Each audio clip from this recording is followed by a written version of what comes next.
Bonsoir à tous, c'est Grossby88 en direct de l'atelier. Aujourd'hui, donc hier soir, j'ai imprimé des casiers là, récupérés sur Thingiverse là, pour accueillir des tout bêtes Switch là, ici présents, de contact avec une roulette.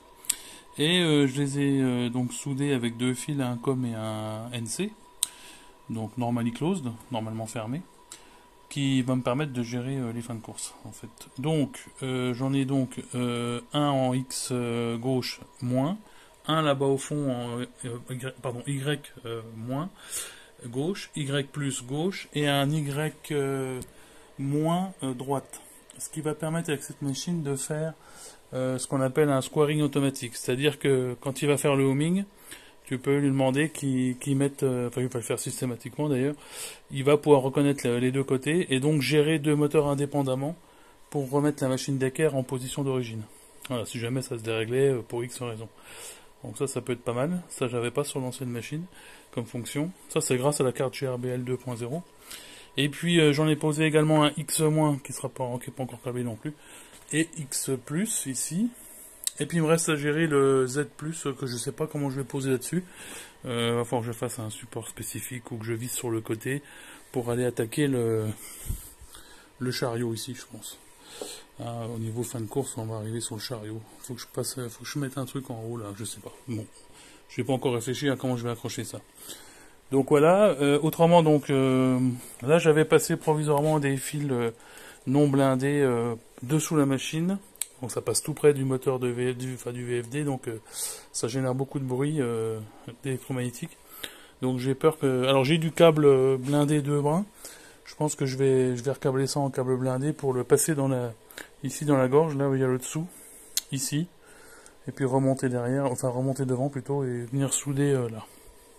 J'ai sorti des fils de chaque côté pour tous les trucs. Et ici, bah, je vais pas m'embêter, je vais passer par-dessus en venant directement du chemin de câble ici. Et pour le X+, par contre, là, j'ai pas d'idée. Pour le X+, soit je passe un fil blindé dans la gorge ici. C'est une idée. Il est assez rigide, donc il tiendrait dedans. Soit je l'accroche tout le long avec des raisons en dessous du chemin de câble. Ça peut être aussi une autre idée. J'ai pas encore défini le truc. Et ressortir tout au bout là-bas. Voilà, donc écoute, on verra. En attendant, quoi d'autre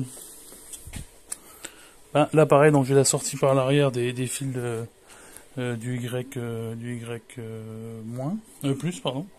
Et puis ici j'ai également imprimé le futur système d'aspiration qu'il faudra que j'accroche à l'arrière.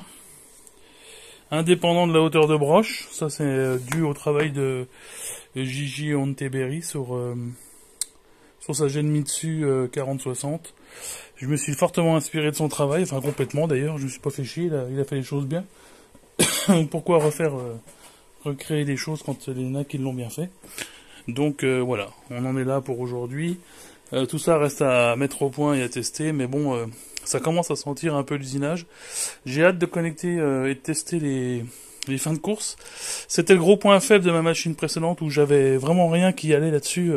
J'avais des gros soucis, ça me créait des interférences de fou et ça n'avait jamais marché correctement. Donc j'ai hâte de voir si la carte GRBL avec ses connexions opto isolées vont régler le problème en fait. On va voir. Voilà, messieurs, dames. Eh ben, écoutez, je vous souhaite une bonne soirée, et puis la suite dans quelques temps, quand j'aurai branché tout ça. Les week-ends prochains vont être un peu occupés, mais on va essayer de faire ça assez rapidement quand même, pour voir si ça fonctionne bien. Voilà. Allez, à plus, bonne soirée.